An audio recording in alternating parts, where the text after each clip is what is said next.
Hey everyone, it's Andre Luck here to share my video here for this week. So this past week I was in Nashville with one of our first client partners, the Tennessee Titans. So I got the opportunity to work with their current stadium sales team as they head into the season here on different B2B practices. So it's a pretty green team as it relates to B2B. So it was really exciting to get back out there working with sales teams and working with sales reps and everything like that. So super appreciative of them for having me out and hosting me in Nashville for a few days. But from that, I did want to share some takeaways from the training session, things that as Four Leaf marketing consulting we provide when working with the client as it relates to sales consulting, and some of the best practices that we hit on. A lot of great questions came out of it. It's a really great session, and I'm excited to work with them further into the season to build off the initial training that we did, because for us, we want it to be a partnership. A lot of times sales trainers, they come in, they spend a day or two with the team,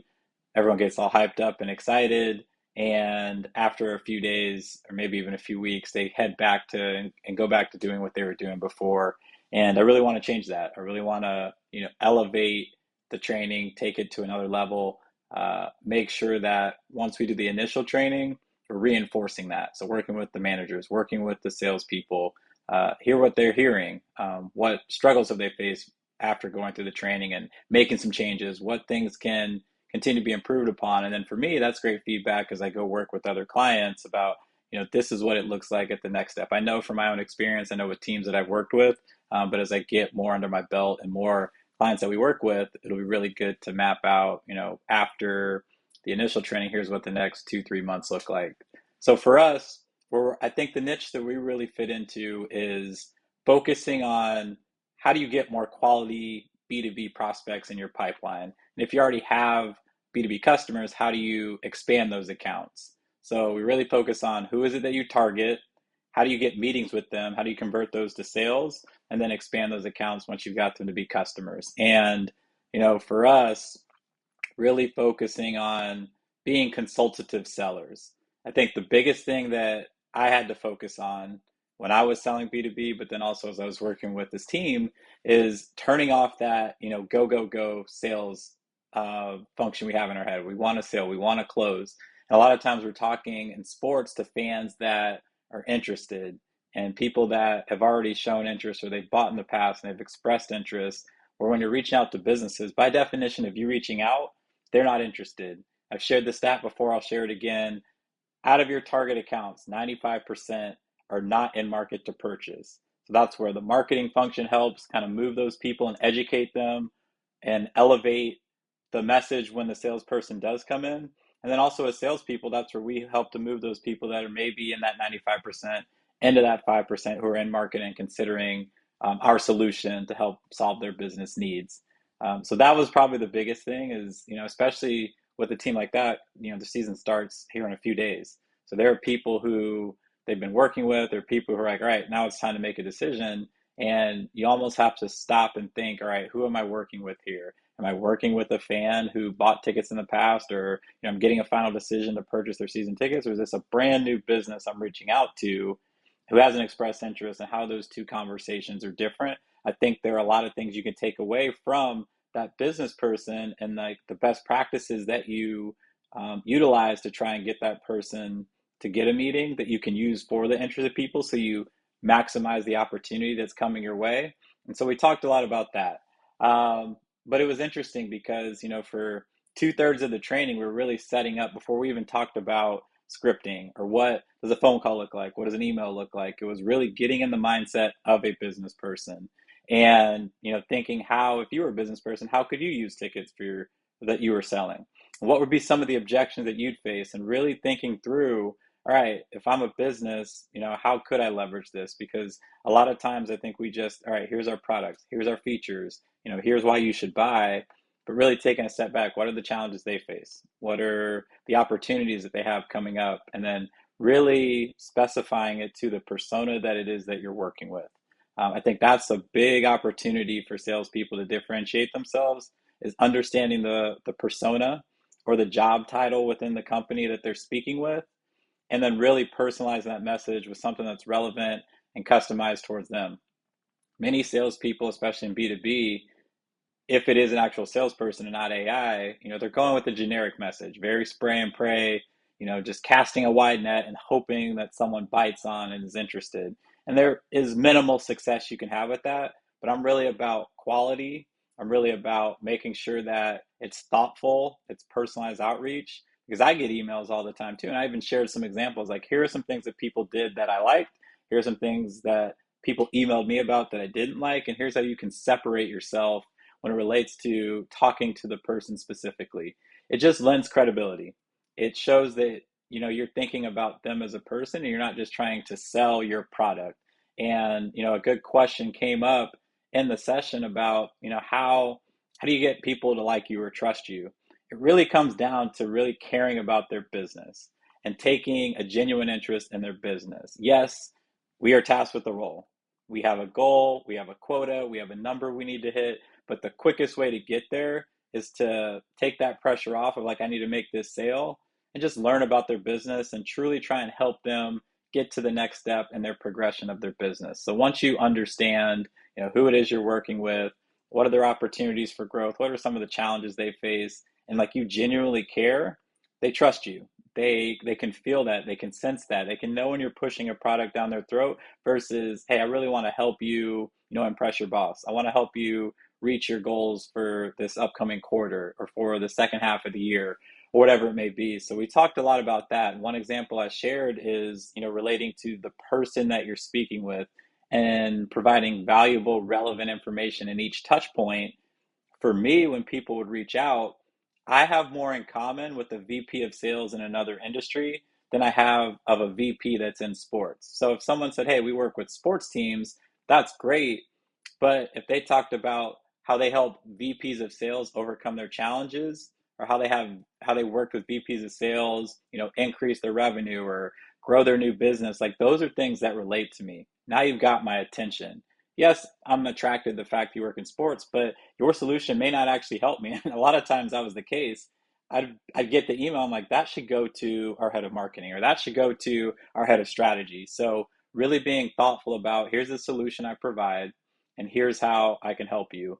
And I've had questions before too from, prospects or companies that we're working with outside of sports. It's like, hey, you've sold tickets your career. How does selling tickets relate to, our solution? And what I share is it's really less about the product and the features and the benefits. It's more the framework that we talk about of targeting the right people. So looking at who are some of your current clients and what message resonates with them. So when you go out to market and look for new people, you're hitting them with relevant information and really being consultative and learning about their business. So that translate and that plays in whatever industry that you're talking to, whether it's sports, whether it's home services, whether it's medical devices, that all kind of relates and ties back together. So the framework that we've built, we think can work across multiple industries. It's just for me, obviously, I have more intimate knowledge within the sports industry and can be a little more tailored there. But as we dive in and as we understand what each company's business need is, that plays across all different industries. So other trends and then for us too, it's looking at, what are more innovative ways and approaches that salespeople can connect with their prospects, but also meet the modern B2B buyer's journey. 20, 30 years ago, it was the only way you could get information about a solution was to speak with the salesperson. That's not the case anymore. So understanding that this person is more educated than maybe it was when I first started selling, and even before that, where a lot of these frameworks and sales philosophies came about, and meeting the person where they're at, but then also understanding there's way more collaboration in decisions. There used to be a final decision maker and you wanted to try and get to the final decision maker. I was even taught get to the CEO and get the final decision. A lot of times they trust and delegate within their teams. And there's multiple teams, anywhere from 5 to 8 plus, that are involved in a solution and a decision. In sports, maybe not as large of a team, but if someone's looking to purchase tickets for their company, they're going to talk to their salespeople and say, hey, would you use these tickets? And if so, how would you use them? They're going to talk to their employees if they're looking to do, a hospitality space or bring their employees out to a game. So you have to consider that. And then in the training, we talk about how you account for that in your process and how you're aware of that and understand that it's not just the person you're talking to. You got to think about and prep them and put them in a position to succeed with the people they're going to have to go to, whether it's their boss, whether it's their team, whether it's the end user who's going to be providing the solution. And so we dive in that in the training too. And then one of the things that I get the most is, all right, that's great. B2B, I understand, is a longer sales process. You have some marketing principles that'll build our brand over time and move that 95% into the 5% eventually. But what are some quicker win opportunities? So looking at that, touching on that, looking at your current client base, and even asking a simple question of, if it's not a business you already work with, and it's just an individual, where do they work? That simple question can unlock a lot. Most of the people on the ticket side that you work with, they're part of a group, they work at a company, their kids are part of an organization. So there's tons of opportunities to expand. But keeping it on the B2B side, if they're purchasing sports tickets and a ticket price like the NFL specifically, they probably have a decent job. So, asking where they work, and they may be the person that you could talk to about business opportunities, or they could at least refer you to the person, and now you have an advocate within the organization that can help you, get to the right person. The other thing is, when you're attending a game, like, let's say someone bought a suite or they bought a group out, all those individuals who attended, and especially if it's in like a premium season ticket area or if it's in a suite area, you're inviting either high-end prospects or high-end clients to those games. So those are people that become now leads and opportunities for you. Obviously, you don't want to step on your clients' toes and then, start targeting all of their vendors and customers and everything like that. So be respectful. But for example, if someone's hosting, their clients or their business contacts in a suite, there's potentially 20 people in there that all work at individual companies that are probably in somewhat decision-making roles that now turn into leads. And you can, obviously speak with them there. You can connect with them on LinkedIn and organically let a conversation begin and start to grow from there. But really, for us, as we work with teams, it's, looking at opportunities for growth down the road. But what are some of those quick opportunities that we never really looked at? We never really talked about. There's so much opportunity already in your current base, in your current pipeline, in your current CRM database. We want to make sure we fully maximize that before we go fully outbound and going to brand new people. And all that information you find internally in your first party data and your CRM database helps better inform who you're going to go after and what message you're going to target them with. So all that kind of plays into how you go out and find new business. And then, looking at what's the best way to get in touch with them, utilizing all different types of touch points: phone call, LinkedIn, email, and what do those look like? And what do those messages look like? And what's the right cadence that's shown the most success? And then finally, we wrap up the training, at least the initial onboarding training, with, what is it like to run a discovery meeting? I've heard and I believe that the discovery meeting is probably the most important part of the sales process, because that's where you're going to really learn and assess, like, are we the right fit? A lot of times we want to qualify and or disqualify people, before we even speak with them. That's when you really understand, and that's when you can take everything they say and provide the right solution. So we shouldn't go into it with, I'm going to sell them this product, or I think this product's going to work for them, until you get in that discovery meeting where it's out of their office or it's a virtual meeting, really assessing and understanding their responsibilities, their priorities, their challenges, and then tying that to a solution that you provide.